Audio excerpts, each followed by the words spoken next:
Ысқақов, прокурор Задақ Қажыбековке. Құтылмаған сорлы бас, көптен бері жатақтан, жала жауып бір жолдас, кәстерге түстім, нахақтан. Өлтірмек көппін мен оны, бар деп таудағы пышағы, жаласы жаудың бұл жолғы, жанымды жаншып қысады. Болған соң бір жазалы, сенеме сенің сөзіңе, айырмай ақ қарасын апарып тықты кезіне. О әділдік, о шындық, бармысыңдар, қайдасың?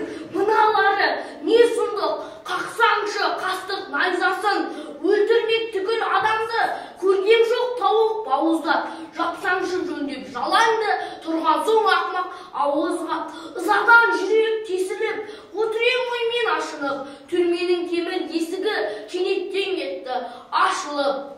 Кіріп келді үстіме прокурор жас жігіт, көзіме көзі түсті де отырсыз деді. Не қылып? Тұрмадым созып сөзді мен, салқында айттым жайымды.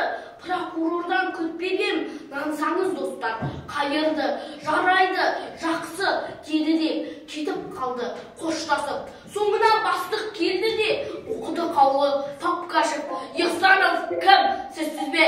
Затыңызды алыңыз, кешірерсіз сіз бізді, азапсыз деді.